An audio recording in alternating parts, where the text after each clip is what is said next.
بسم اللہ الرحمن الرحیم۔ السلام علیکم دوستو، پیش خدمت ہے عمران سیریز کا منفرد ایکشن اور سسپینس سے بھرپور ناول ریڈ پوائنٹ، آخری حصہ۔ تو چلیے دوستو ناول شروع کرتے ہیں، لیکن اس سے پہلے آپ سب دوستوں سے گزارش ہے کہ اردو صفحہ چینل کو لازمی سے سبسکرائب کر لیں اور بیل کو ضرور پریس کر دیں۔ جیکر کے ہاتھ اس کی پشت پر بندھے ہوئے تھے اور اس کے پیروں کو بھی کرسی کے پاؤں کے ساتھ باندھ دیا گیا تھا، اور وہ ایک چھوٹے سے کمرے میں اکیلا بیٹھا ہوا تھا کہ کمرے کا اکلوتا دروازہ کھلا اور بارگم اندر داخل ہوا۔ اس کے پیچھے ٹیری تھا۔ باس، مجھے اس طرح کیوں باندھا گیا ہے جبکہ میں تو آپ کا وفادار ہوں؟ بارگم کے اندر داخل ہوتے ہی جیکر نے احتجاج کرتے ہوئے کہا، میں تمہاری طرف سے مکمل طور پر مطمئن ہونا چاہتا تھا جیکر، اس لیے میں نے تمہیں اس کمرے میں بٹھایا اور پھر مشینوں کے ذریعے تمہاری چیکنگ کی گئی ہے۔ تمہیں تو علم ہی نہ ہوا ہوگا، لیکن نظر نہ آنے والی شعاعوں نے تمہارے جسم تو کیا، جسم کے اندرونی نظام تک کو چیک کر لیا ہے۔ بہرحال مجھے خوشی ہے کہ تمہیں اوکے قرار دے دیا گیا ہے۔ بارگم نے سامنے پڑی ہوئی ایک کرسی پر بیٹھتے ہوئے مسکرا کر کہا، ٹیری نے میرا میک اپ تو چیک کیا تھا اور تراشی بھی لی تھی باس۔ جیکر نے کہا، ہاں، لیکن یہ جگہ ایسی ہے کہ میں ہر لحاظ سے اطمینان چاہتا تھا۔ بہرحال اب تم اوکے ہو، ٹیری اس کے ہاتھ پیر کھول دو۔ بارگم نے پیچھے کھڑے ٹیری سے مخاطب ہو کر کہا، یس باس، ٹیری نے کہا، اور آگے بڑھ کر پہلے وہ جیکر کی پشت کی طرف آیا اور اس نے اس کے ہاتھوں کی رسیاں کھول دیں۔ پیروں کی رسیاں تم خود کھول لو جیکر، ٹیری نے دوبارہ بارگم کی پشت پر آتے ہوئے کہا، اور جیکر سر ہلاتے ہوئے اپنے پیروں پر جھک گیا۔ اس نے جھک کر کرسی کے پایوں سے بندھے ہوئے اپنے پیر کھول دیے اور پھر سیدھا ہو کر بیٹھ گیا۔ ٹیری، اب تم کنٹرول روم میں جا سکتے ہو، میں اب جیکر سے کچھ بات چیت کروں گا۔ بارگم نے مسکراتے ہوئے پشت پر کھڑے ٹیری سے مخاطب ہو کر کہا، یس بوس، ویسے حکم فرمائیں تو باہر موجود مسئلہ آدمی اندر بھجوا دوں۔ ٹیری نے کہا، نہیں، ان کی ضرورت نہیں۔ اول تو مجھے یقین ہے کہ جیکر کوئی غلط حرکت نہ کرے گا، اور اگر اس نے کی بھی تو ایک لمحہ میں یہ ہلاک ہو جائے گا۔ کمرے میں موجود خفیہ نظام میری آنکھوں کے اشارے پر ہی حرکت میں آ جائے گا۔ البتہ تم کنٹرول روم میں جا کر پوری طرح ہوشیار رہنا۔ اگر دشمنوں کی طرف سے کوئی بھی رپورٹ ملے تو مجھے فوراً اطلاع دینا، میں پہنچ جاؤں گا، بارگم نے کہا، اور ٹیری سر ہلاتا ہوا کمرے سے باہر چلا گیا۔ جاتے ہوئے وہ دروازہ البتہ بند کر گیا تھا۔ ہاں تو جیکر، یہ ہے وہ کاغذ جو بقول تمہارے جارجی نے تمہارے حوالے کیا تھا، اور یہ کسی کوڈ میں لکھا ہوا ہے اور تم اس کوڈ کو حل کر سکتے ہو، اور اس میں ریڈ پوائنٹ کے 4 خفیہ راستوں کی نشاندہی کی گئی ہے۔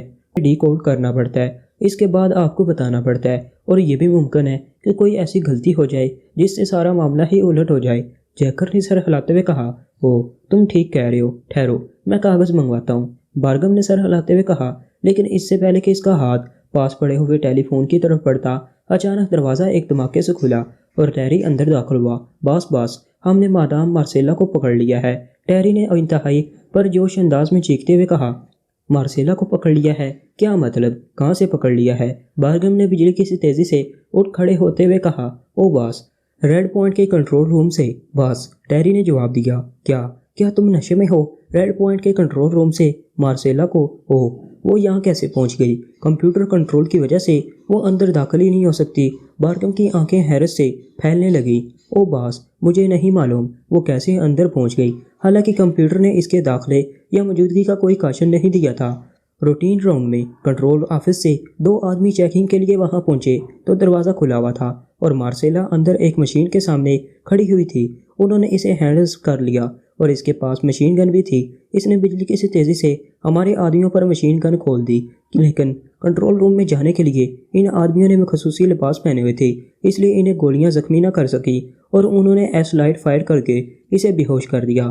اس کے بعد انہوں نے مجھے اطلاع دی، میں نے فوری طور پر اسے 8 نمبر میں پہنچانے کے آرڈر دے دیے اور کنٹرول روم کے پورے سیکشن کو الرٹ کر دیا کہ وہ چیک کریں کہ مارسیلا کہاں سے اندر داخل ہوئی اور اس نے کنٹرول روم کا دروازہ کیسے کھولا، اور پھر بغیر حفاظتی انتظام کے وہ اندر زندہ سلامت کیوں کھڑی تھی، اور پھر کمپیوٹر نے اس کے داخلے کو کیوں نہیں روکا، اور اگر روکا نہیں تو پھر الارم کیوں نہیں دیا، اور میں خود آپ کو اطلاع کرنے آیا ہوں۔ ٹیری نے پوری تفصیل بتاتے ہوئے کہا، اس کا مطلب ہے کہ ریڈ پوائنٹ میں کوئی خلا ہے جس کی وجہ سے سپر کمپیوٹر بھی فیل ہو گیا ہے۔ اس خلا کا پتہ مارسیلا کو جارجی سے لگا ہوگا، بارگم نے ہونٹ چباتے ہوئے کہا۔ پھر اس سے پہلے کہ ٹیری اس کی بات کا جواب دیتا، پاس پڑے ہوئے ٹیلی فون کی گھنٹی بج اٹھی اور ٹیری نے بجلی کی سی تیزی سے ہاتھ بڑھا کر ریسیور اٹھا لیا۔ یس، ٹیری اسپیکنگ، ٹیری نے تیز اور تومخانہ لہجے میں کہا۔ مین کنٹرول آفس سے نکسن بول رہا ہوں باس، ہم نے 3 آدمی پکڑے ہیں جن میں 2 حبشی اور 1 ایشیائی نوجوان ہے۔ ان کے حلیے بالکل وہی ہیں جن کی چیکنگ کے لیے ریڈ پوائنٹ کے باہر آپ نے پکٹنگ کرا رکھی ہے، دوسری طرف سے کہا گیا، اور ٹیری یہ بات سن کر بے اختیار اچھل پڑا۔ کیا کہہ رہے ہو؟ 2 حبشی اور 1 ایشیائی؟ وہ یقیناً پرنس اور اس کے ساتھی ہوں گے۔ کہاں سے پکڑے ہیں تم نے؟ ٹیری نے بری طرح چیختے ہوئے کہا۔ کیا کہہ رہے ہو؟ حبشی اور ایشیائی؟ بارگم بھی چیخ پڑا۔ اس نے جلدی سے ریسیور ٹیری کے ہاتھوں سے جھپڑ لیا۔ ہیلو نکسن، میں بارگم بول رہا ہوں۔ کیا کہہ رہے ہو تم؟ تفصیل بتاؤ۔ بارگم نے چیختے ہوئے کہا، یس بوس، مارسیلا کو جب پکڑا گیا تو ہم نے کنٹرول آفس سے پورے ریڈ پوائنٹ اور اس کے حصوں کی اسپیشل چیکنگ شروع کر دی تو باس کنٹرول روم سے دائیں ہاتھ پر جہاں کاٹ کباڑ والا فالتو کمرہ ہے، اس کے باہر ایک کمرہ نما تہہ خانہ اور نظر آیا جس میں 1 ایشیائی اور 2 حبشی ہاتھوں میں مشین گنیں اٹھائے نظر آئے تو ہم نے وہاں فوری طور پر B11 ٹاپ ریس گن پہنچائی اور پھر اس سے فائر کر دیا کیونکہ یہ شعاعیں ہر قسم کی رکاوٹ سے نکل جاتی ہیں، اس لیے راستے میں موجود دیوار وغیرہ کو کراس کر کے ان ریس میں ان تینوں کو بے ہوش کر دیا۔ اس کے بعد ہم نے اس دیوار کا جائزہ لیا تو باس پتہ چلا کہ یہاں ایک خفیہ راستہ ہے جو کہ کنٹرول روم تک کمپیوٹر کنٹرول سے باہر ہے۔ کمپیوٹر میں یہ راستہ کمرہ اور اس کے بعد کا تہہ خانہ فیڈ ہی نہیں کیا گیا تھا۔ اس دیوار میں سے ہم نے راستہ تلاش کیا اور پھر ہم ان تینوں کو جو ٹاپ ریس کی وجہ سے بے ہوش ہو گئے تھے ہم نے اٹھا کر کمرہ نمبر 8 میں پہنچا دیا ہے جہاں مادام مارسیلا کو پہنچایا گیا ہے۔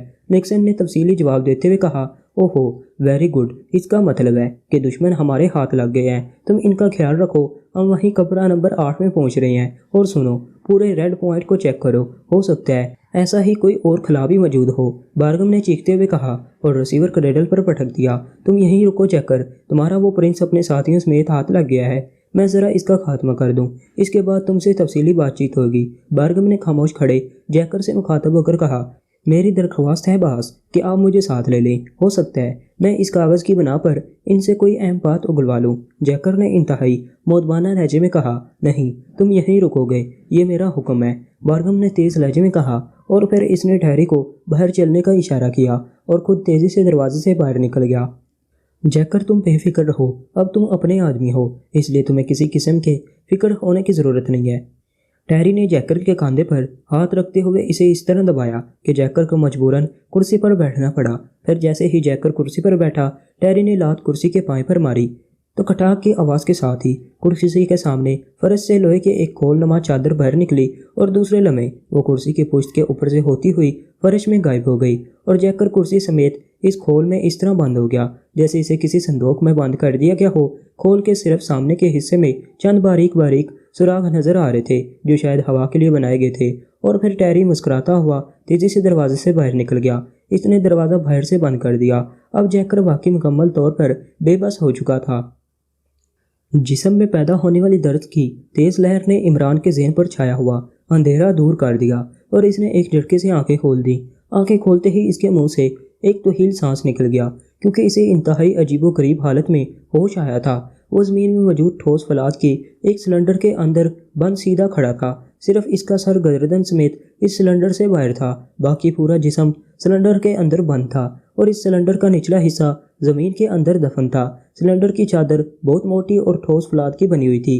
عمران نے ادھر ادھر دیکھا تو اسے اپنے ساتھی اپنی جیسی حالت میں جوزف، جوانا اور مادام مارسیلا کھڑے نظر آئے۔ ان سب کے بھی صرف سر اور گردنیں ان سلنڈروں سے باہر تھیں، باقی جسم سلنڈر کے اندر بند تھے۔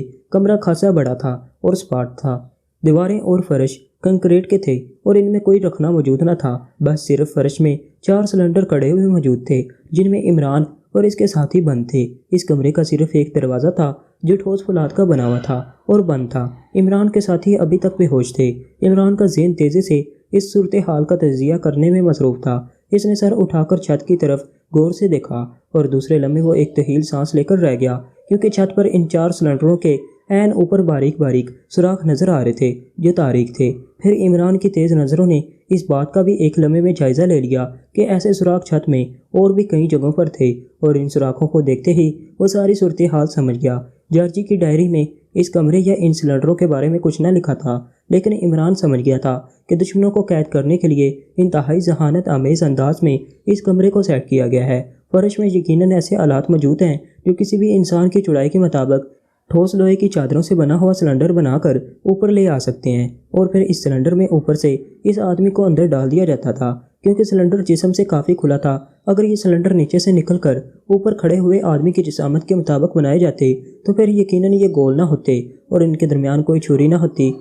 دوسری بات یہ کہ بے ہوش آدمی کو اس طرح سیدھا کسی طور پر بھی کھڑا نہ کیا جا سکتا تھا کہ وہ اطمینان سے کھڑا رہے اور سلنڈر نیچے سے نکل کر اسے گھیر لے اور چھت کے سوراخوں سے اس پر مختلف سائنسی ریز وغیرہ ڈال کر اسے ہوش میں بھی لایا جا سکتا ہے، اور ہو سکتا ہے ان ریز کی وجہ سے تشدد بھی کیا جاتا ہو، اور اب بھی شاید چھت سے ہی کوئی شعاع اس پر ڈالی گئی تھی جس سے اس کے جسم میں درد کی تیز لہر پیدا ہوئی اور وہ ہوش میں آ گیا۔ ابھی عمران ان باتوں پر غور ہی کر رہا تھا کہ یکلخت کمرے کا دروازہ کھلا اور عمران نے بے اختیار ہونٹ پیچھ لیے۔ کمرے میں بھارگم داخل ہو رہا تھا۔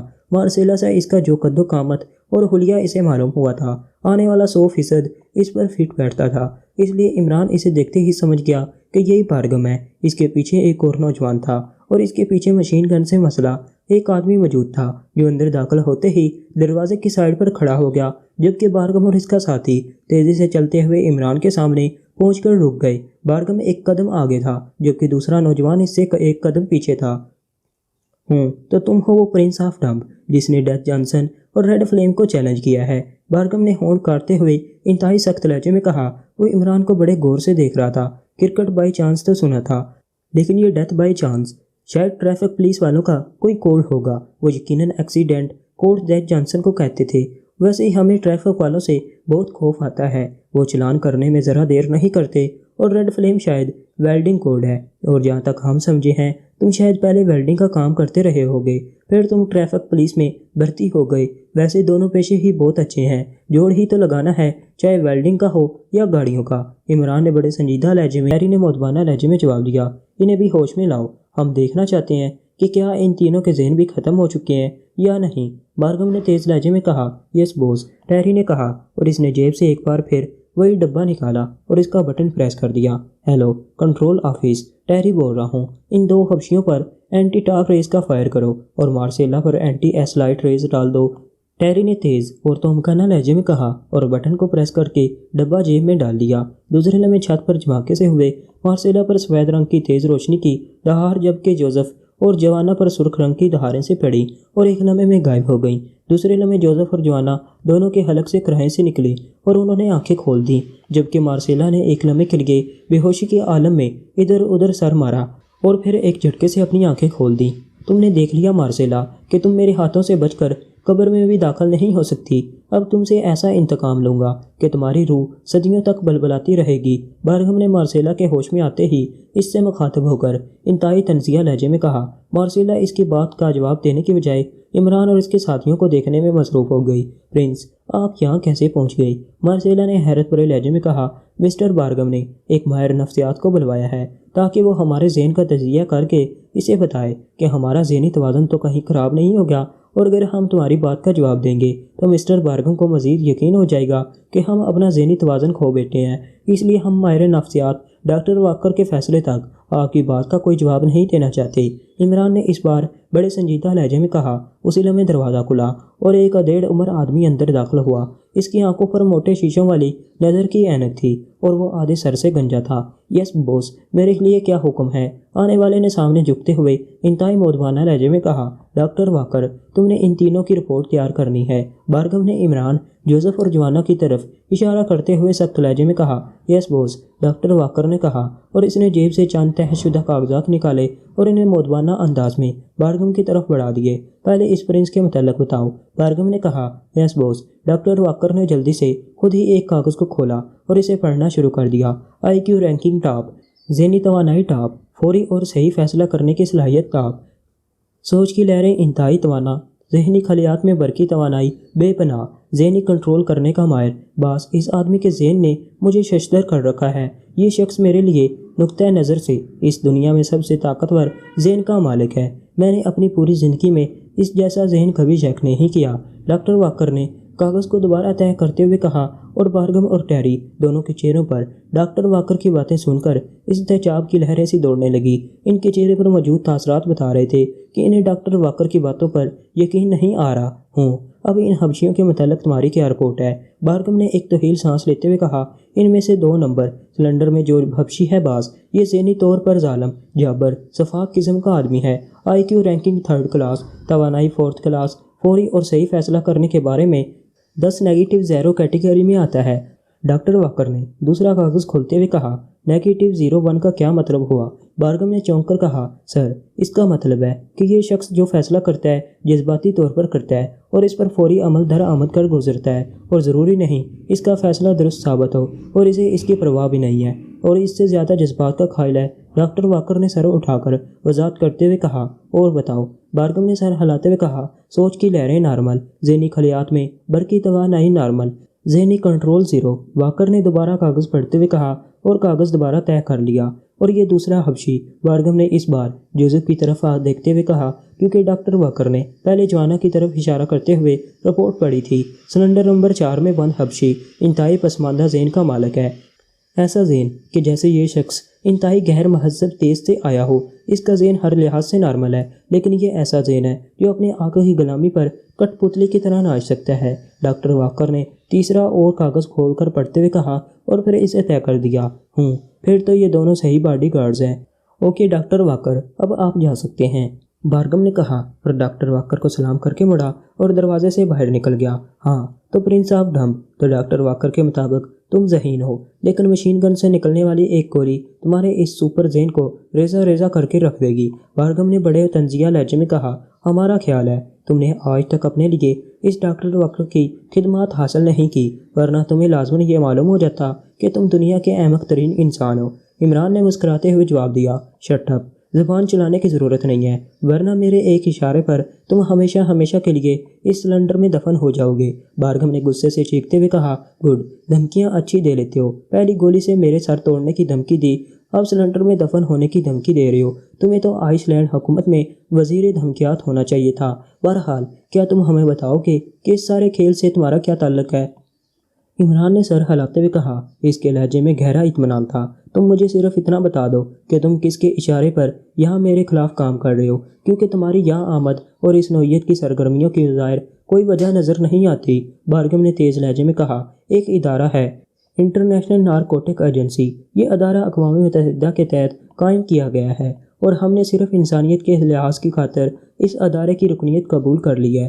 اس ادارے کا مقصد پوری دنیا میں منشیات کی پیداوار، اس کی خرید و فروخت اور اس کی اسمگلنگ کا خاتمہ ہے، اور ہم نے اس ادارے کی اس کمیٹی کی رکنیت قبول کی ہے جس کا تعلق پیداوار کے شعبے سے ہے، اور ہمیں اطلاع ملی تھی کہ آئس لینڈ جدید منشیات کی تیاری میں پوری دنیا میں سب سے آگے جا رہا ہے۔ چنانچہ ہمیں یہاں تشریف لانی پڑی، اور یہاں آ کر ہم نے جو جائزہ لیا، اس سے جو حالات سامنے آئے، اس سے اس اطلاع کی تصدیق ہوتی تھی۔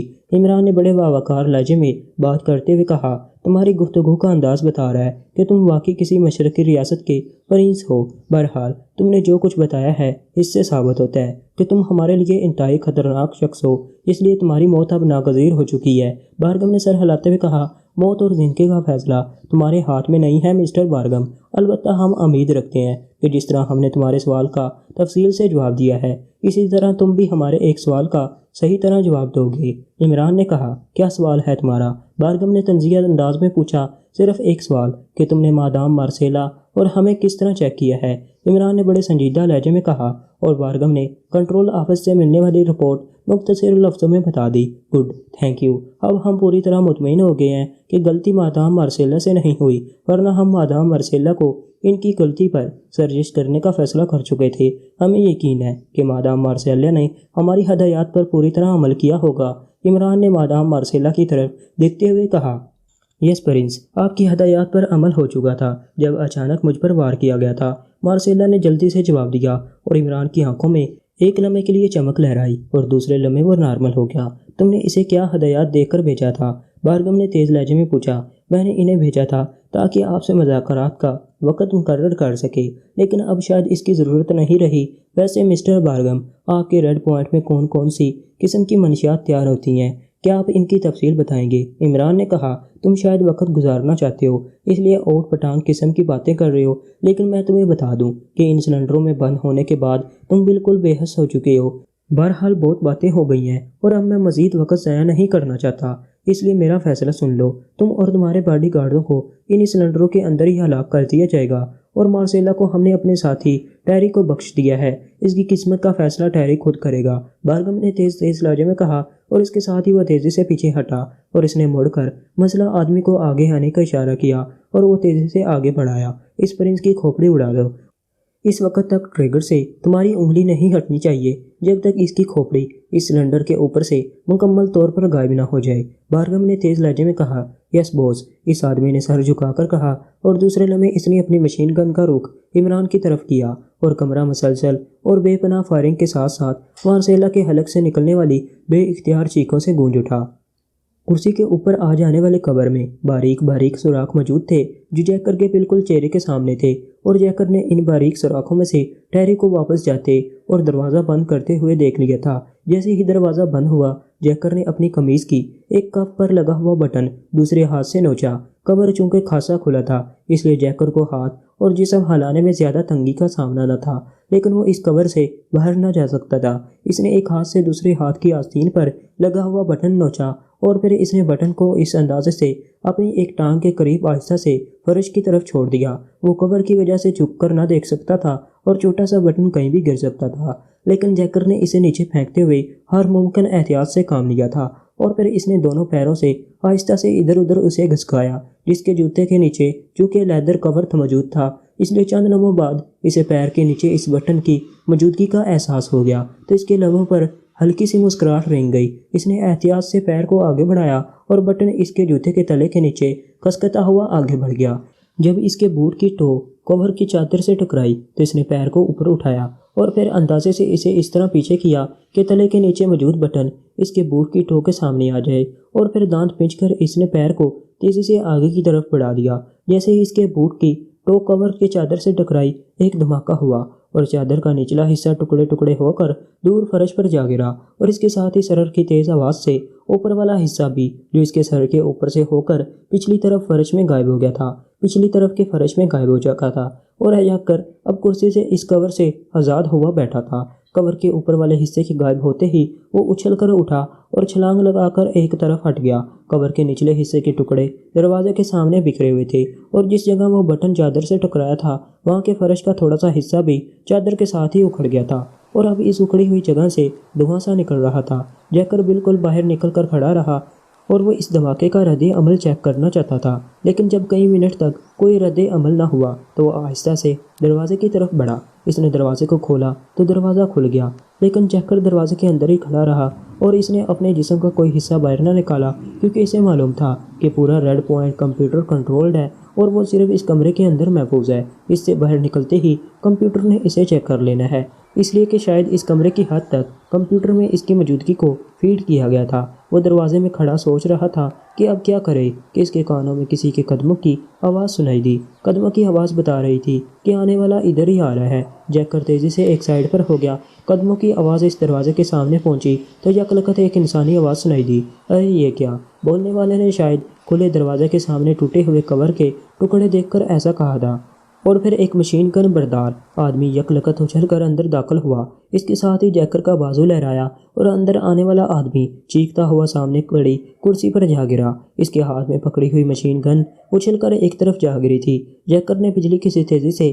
مشین گن اٹھائی اور کرسی میں پھنس کر اٹھنے کی کوشش کرتے ہوئے اس آدمی کے سینے پر اس کی نال رکھ دی۔ تمہارا نمبر اور کوڈ؟ جیکر نے گھراتے ہوئے کہا۔ 21 کوڈ ریڈ ایریا۔ اس آدمی نے بوکلائے ہوئے انداز میں جواب دیا۔ اوکے، اگر زندگی چاہتے ہو تو دونوں ہاتھ سر پر رکھ کر کھڑے ہو جاؤ، جیکر نے اسی طرح گھراتے ہوئے کہا، اور وہ آدمی جلدی سے اٹھا۔ اس نے زور لگا کر اپنے بھاری جسم کو کرسی سے باہر نکالا اور پھر سر پر دونوں ہاتھ رکھ کر کھڑا ہو گیا۔ اس دیوار کی طرف جاؤ اور اس کے ساتھ منہ لگا کر کھڑے ہو جاؤ، جلدی کرو ورنہ بوٹیاں اڑا دوں گا۔ جیکر کے لہجے میں بے پناہ کڑاہٹ تھی اور وہ آدمی تیزی سے دیوار کی طرف بڑھ گیا۔ جیکر اس کے پیچھے چلتا ہوا اس کے قریب پہنچا اور پھر مشین گن کی نال اس نے اس کی گردن کی پشت پر رکھ کر قدرے دبا دی۔ بھارگم اور ٹیری اس وقت کہاں ہیں؟ جیکر نے پوچھا۔ وہ کنٹرول آفس میں ہیں، میں وہیں سے آ رہا ہوں، انہوں نے مجھے یہاں پہرا دینے کے لیے کہا تھا۔ اس آدمی نے پیچھے پیچھے لہجے میں جواب دیتے ہوئے کہا۔ کنٹرول آفس کا راستہ بتاؤ؟ جیکر نے پوچھا۔ اس راہداری میں دائیں طرف جانے کے بعد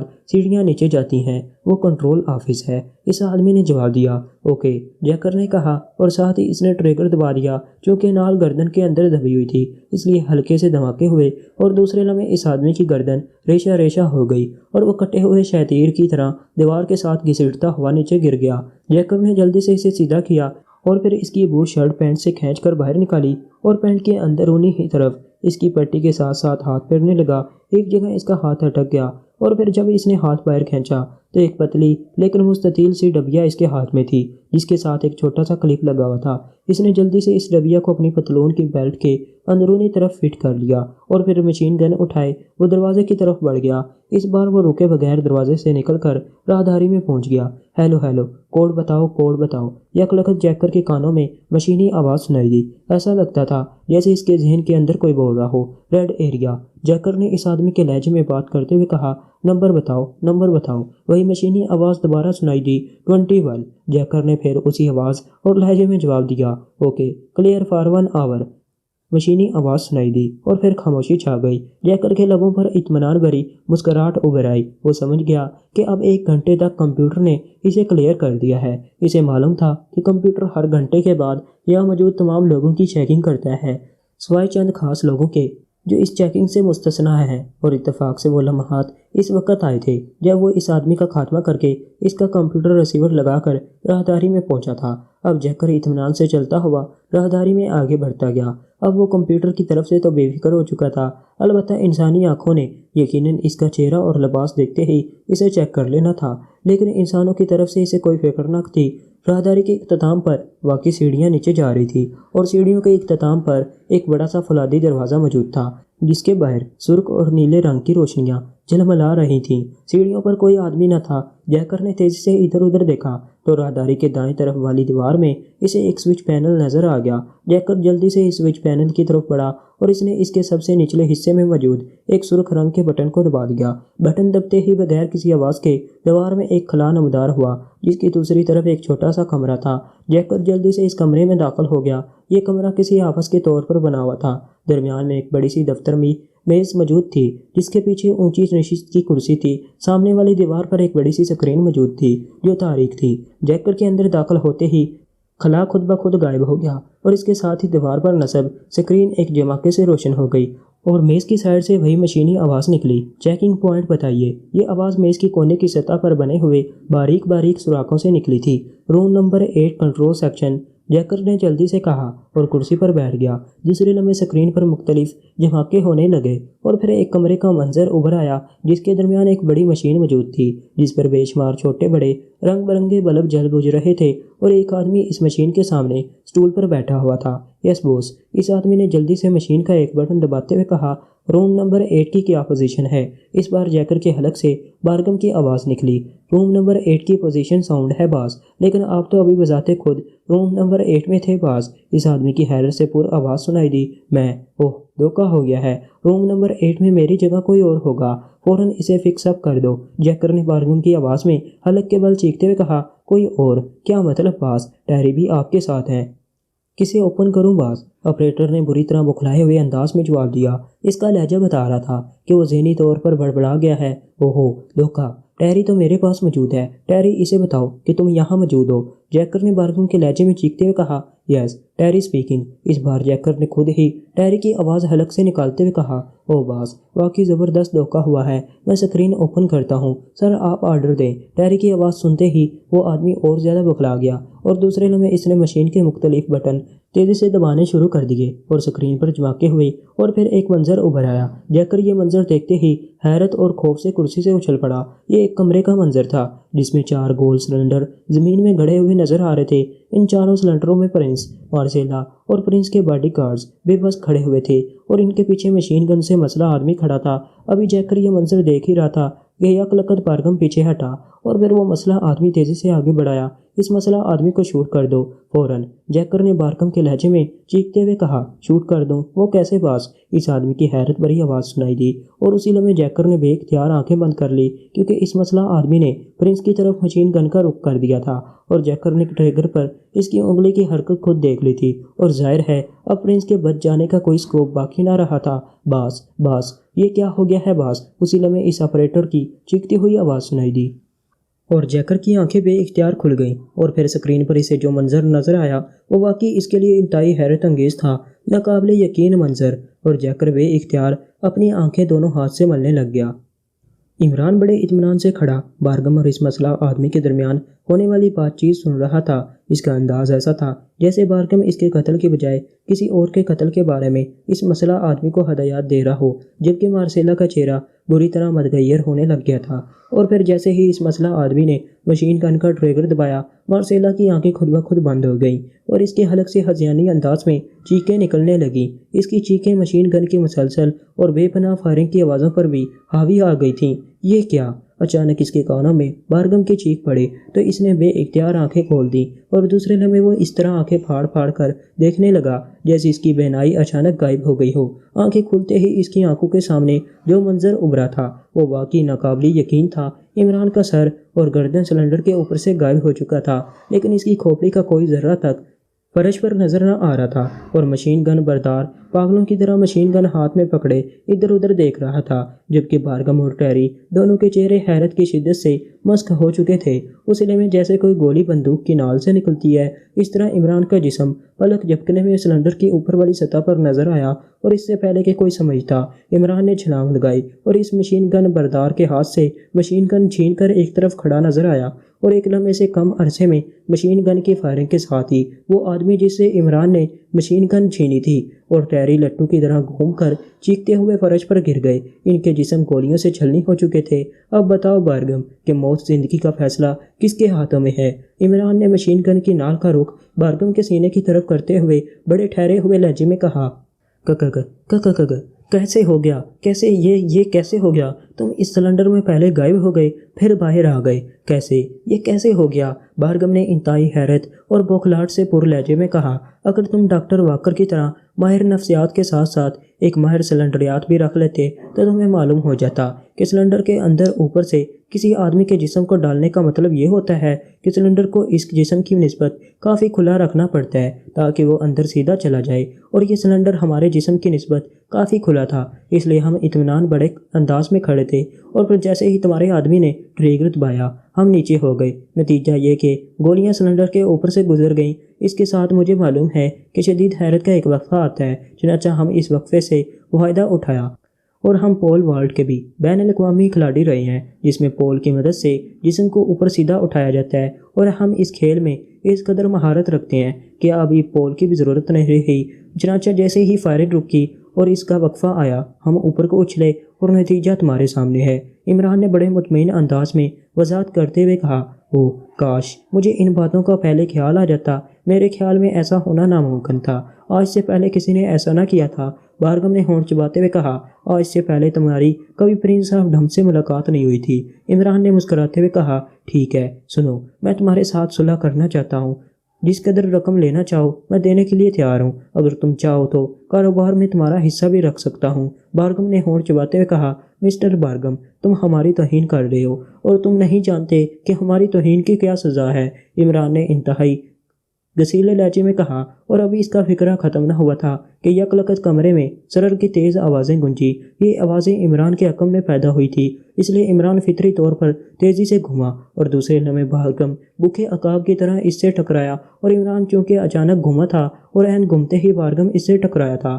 اس لیے عمران اپنا توازن نہ سنبھال سکا اور اچھل کر منہ کے بل نیچے فرش پر گرا، لیکن اسی لمحے بارگم کے حلق سے چیخ نکلی اور عمران کے جسم سے اس کا وزن ہٹ گیا۔ عمران پانی سے نکلی ہوئی مچھلی کی طرح تڑپ کر اٹھا تو اس نے جوانا کو دیکھا کہ اس نے بارگم کو دونوں ہاتھوں پر اٹھایا ہوا تھا، اور اس سے پہلے کہ عمران کچھ کہتا جوانا نے یکلخت اسے گھما کر پوری قوت سے سامنے والی دیوار پر اس طرح مار دیا جیسے بچے غصے اور جھنجھلاہٹ میں گیند دیوار پر مارتے ہیں، لیکن بارگم نے نہ صرف اپنے گھومتے ہوئے جسم کو کنٹرول کیا بلکہ اس کا سر یا جسم کا دوسرا حصہ دیوار سے لگنے کی بجائے اس کے پیر دیوار سے لگے، اور دوسرے لمحے وہ حیرت انگیز طور پر فرش پر کھڑا نظر آیا تھا اور اس نے چھلانگ لگائی اور دروازے کے باہر غائب ہو گیا۔ یہ سب کچھ اس قدر تیزی سے وقوع پذیر ہوا کہ عمران اور اس کے ساتھی کھڑے رہ گئے۔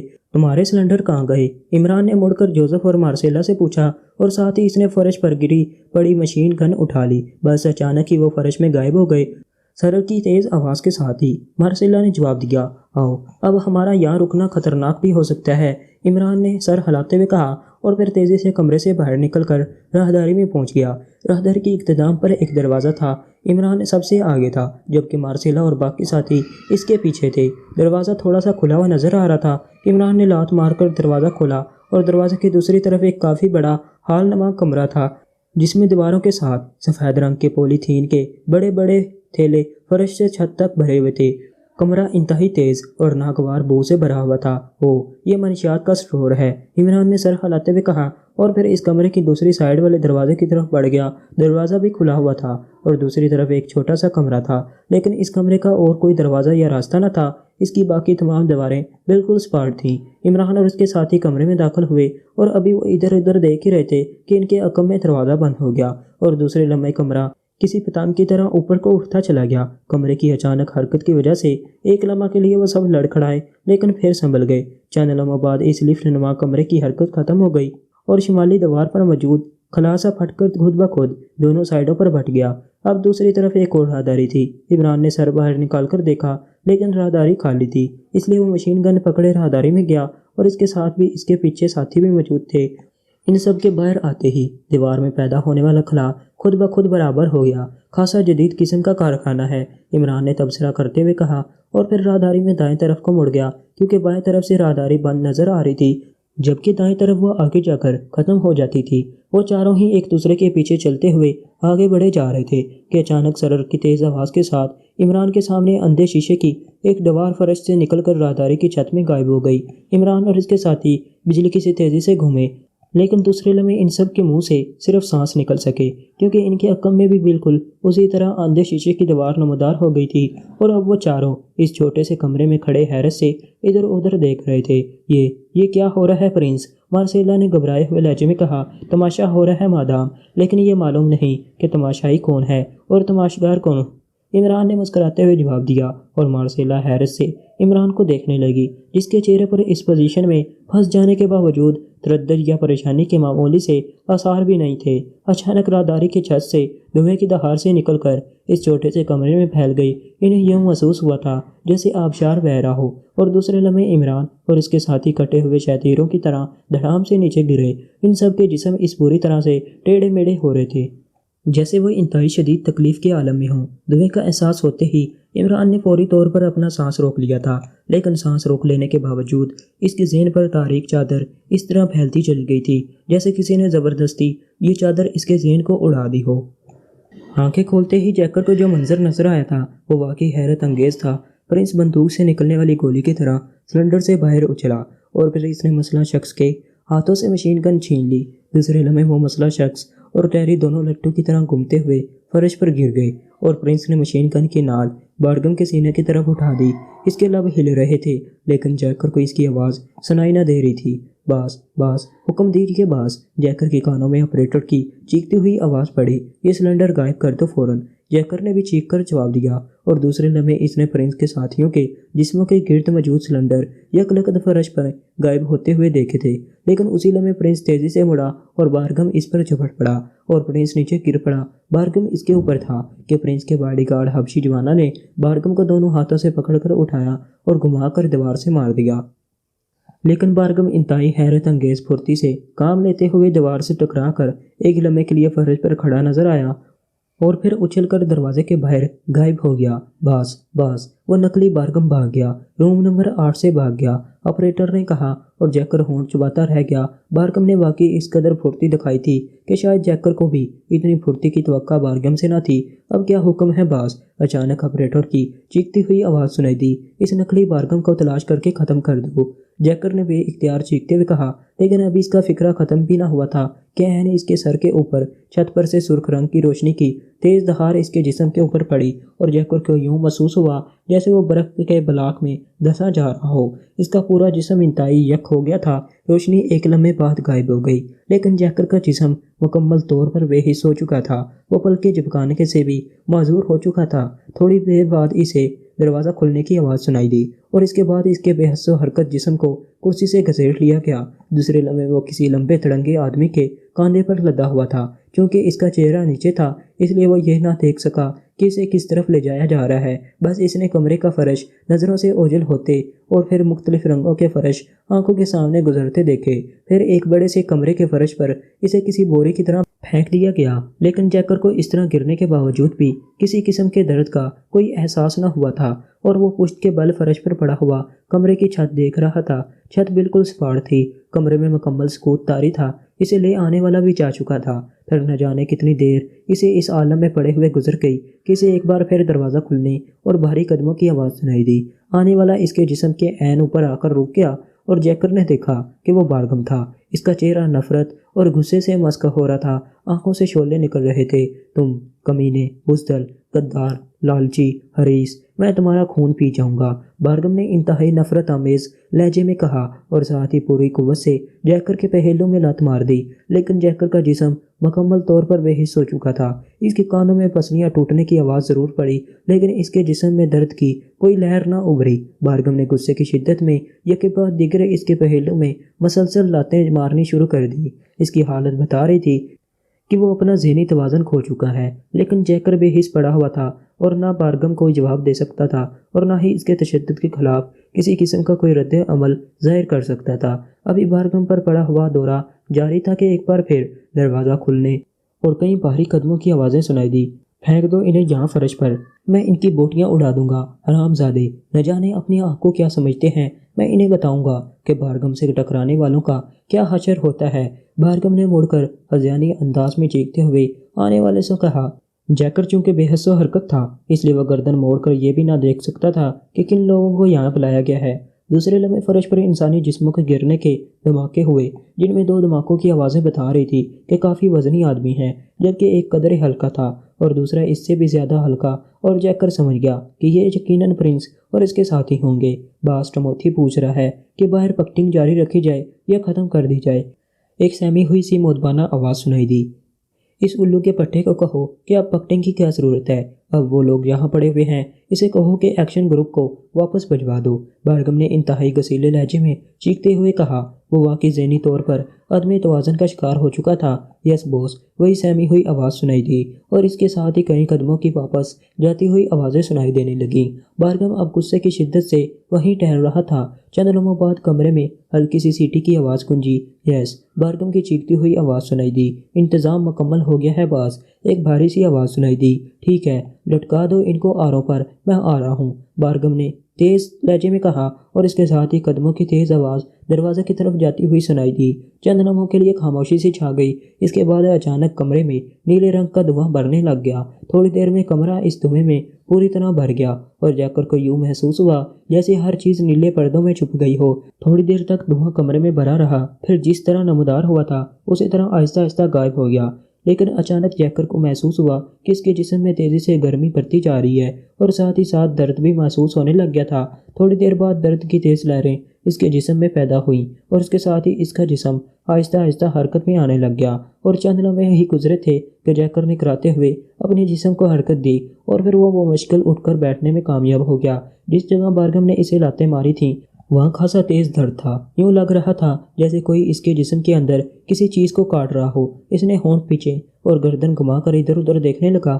فرش پر اس کے ساتھی واقعی پرنس اور اس کے ساتھی پڑے ہوئے تھے، لیکن وہ بدستور بے ہوش تھے، ان کے جسموں میں ذرا برابر بھی حرکت نہ تھی۔ ابھی جیکر انہیں دیکھ ہی رہا تھا کہ سرل کی تیز آواز کے ساتھ ہی سامنے والی دیوار درمیان سے پھٹ کر دونوں کناروں میں سمٹتی ہوئی غائب ہو گئی۔ اب جس جگہ دیوار تھی وہاں شفاف شیشے کی دیوار نظر آ رہی تھی، جس کے پیچھے ایک اونچی نشست کا کمرہ موجود تھا جس میں ایک کرسی موجود تھی۔ جیکر کے دیکھتے ہی دیکھتے اس کمرے کا دروازہ کھلا اور بارگم اس کمرے میں داخل ہوا اور آ کر بڑے حاضرانہ انداز میں کرسی پر بیٹھ گیا۔ اس کے چہرے پر ابھی تک غصے اور نفرت کے آثار نمایاں تھے۔ چٹ کی آواز سنائی دی اور اس کے ساتھ ہی بارگم کی آواز جیکر والے کمرے میں گونجی۔ اس پرنس اور اس کے ساتھیوں کو ہوش میں لے آؤ، بارگم کی چیختی ہوئی آواز سنائی دی اور اس کے ساتھ کمرے کی چھت سے نارنجی رنگ کی شعاعیں نکل کر پرنس اور اس کے ساتھیوں کے جسموں پر پڑنے لگی۔ شعاعیں عین اس جگہ سے چھت سے نکل رہی تھیں کہ ان کا ٹارگٹ پرنس اور اس کے ساتھیوں کے جسم تھے۔ چند لمحوں تک شعاعوں نے پرنس اور اس کے ساتھیوں کے جسموں کو گھیرے رکھا، پھر یکلکت غائب ہو گئی اور اس کے ساتھ ہی پرنس اور اس کے ساتھیوں کے جسموں میں حرکت پیدا ہوئی اور پھر ایک ایک کر کے وہ اٹھ کر بیٹھ گئے۔ سوائے پرنس کے باقی سب حیرت سے ادھر ادھر دیکھ رہے تھے، جیسے ذہنی طور پر اپنے آپ کو اس ماحول سے ایڈجسٹ کر رہے ہوں، جبکہ پرنس کی نظریں بارگم پر جمی ہوئی تھی۔ تمہیں ہوش آ گیا پرنس، اب دیکھو میں نے تمہارے لیے کیسا عبرتناک انجام تجویز کیا ہے۔ اس وقت تم اپنی چلاکی اور عیاری کی وجہ سے بچ نکلے تھے اور کمرہ اس جیکر کے کنٹرول میں آ گیا تھا اور اس نے اپنے طور پر تو میرا خاتمہ کرنا چاہا اور آپریٹر کو کہہ کر سلنڈر غائب کر دیے، لیکن ان سلنڈروں کے غائب ہونے سے مجھے بچ نکلنے کا موقع مل گیا اور تم ایک بار پھر پھنس گئے۔ میں نے اس آپریٹر کو بھی موت کی سزا دے دی ہے اور یہ کمینہ، غدار، لالچی اور حریص جیکر بھی اب تمہارے ساتھ بیٹھا ہے۔ اب اس کا انجام بھی تمہارے ساتھ ہی ہوگا۔ بارگم کی چیختی ہوئی آواز سنائی دی۔ ویسے ایک بات ہے مسٹر بارگم، تم نے منشیات کے اس کارخانے کو پوری لیبارٹری بنا رکھا ہے۔ ویسے ہمیں اس میں تم سے زیادہ پولیس کمشنر چارجی کی ذہانت نظر آتی ہے، کیونکہ تم تو عقل سے بالکل ہی پیدل ہو اور اس طرح پیدل ڈبل مارچ کرتے ہوئے اپنے انجام تک پہنچ جاؤ گے۔ عمران نے بڑے باوقار لہجے میں کہا، تم جس قدر جی چاہے زبان چلا لو، ابھی تمہاری بھیانک چیخیں اس کمرے میں گونجیں گی۔ بارگم نے اور زیادہ اونچی آواز میں چیختے ہوئے کہا اور عمران ایک جھٹکے سے اٹھ کھڑا ہوا۔ اس کے اٹھتے ہی اس کے ساتھی اور جیکر بھی اٹھ کھڑا ہوا۔ ٹمہوتی، بارگم نے چیختے ہوئے کہا، یس بوس۔ ایک اور آواز کمرے میں گونج اٹھی، اس جیکر پر اپنے فن کا مظاہرہ کرو تاکہ پرنس اور اس کے ساتھیوں کو اپنے انجام کے متعلق کچھ اشارہ مل جائے۔ بارگم نے چیختے ہوئے کہا، یس بوس۔ ٹمہوتی کی آواز دوبارہ سنائی دی۔ دوسرے لمحے چھت سے سرخ رنگ کی روشنی کی ایک دہار جیکر پر پڑی اور اس کے ساتھ ہی روشنی کی یہ دہار یکلکت چھت کی طرف اس طرح سمٹتی گئی جیسے کوئی جال کو اوپر کی طرف کھینچ رہا ہو۔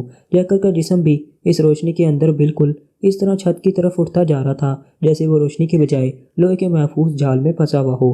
عمران اور اس کے ساتھی حیرت سے اس عجیب و غریب تماشے کو دیکھ رہے تھے۔ چھت کے قریب جا کر روشنی کی شعاع یکلکت اوپر سے نیچے کی طرف آنے کے بجائے کی طرف دوبارہ تک پھیل گئی اور اس کے ساتھ ہی جیکر کا جسم بھی افقی حالت میں ہونے کے بجائے اس طرح دائیں بائیں ہو گیا۔ جیکر کی آنکھوں میں دہشت کے سائے تیرتے ہوئے صاف نظر آ رہے تھے۔ اس انداز میں آتے ہی جیکر کا جسم یکلکت سیدھا اور ساخت ہو گیا تھا۔ ویری گڈ، اب اصل کام شروع کرو ٹمہوتی، لیکن آہستہ آہستہ، یکلکت نہیں، تاکہ یہ فوراً نہ مر جائے۔ بارگم کی چیختی ہوئی آواز سنائی دی۔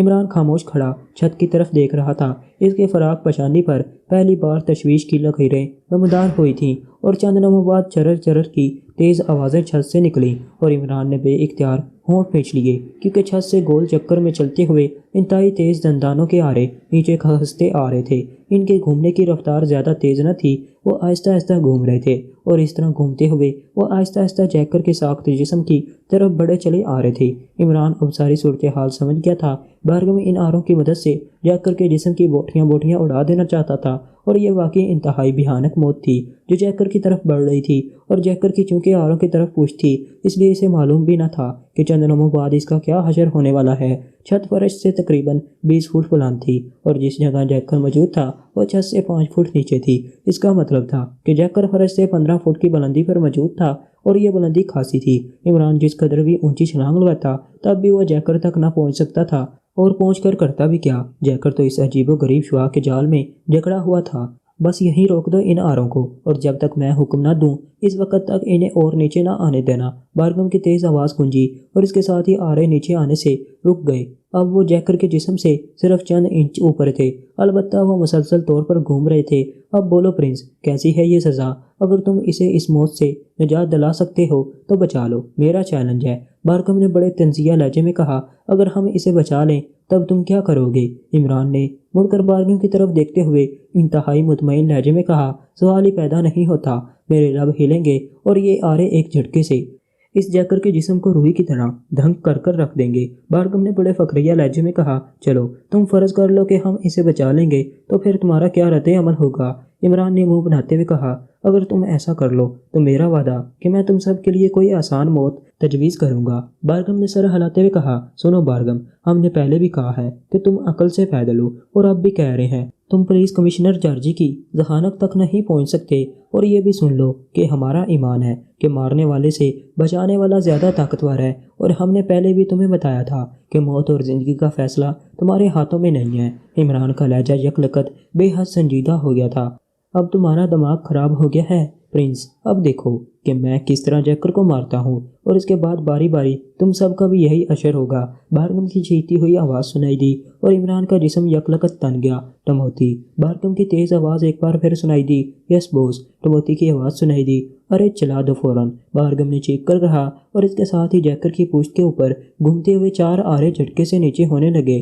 مارسیلا نے بے اختیار آنکھیں بند کر لی اور دوسرے لمحے کمرہ جیکر کی کربناک چیخوں سے گونج اٹھا۔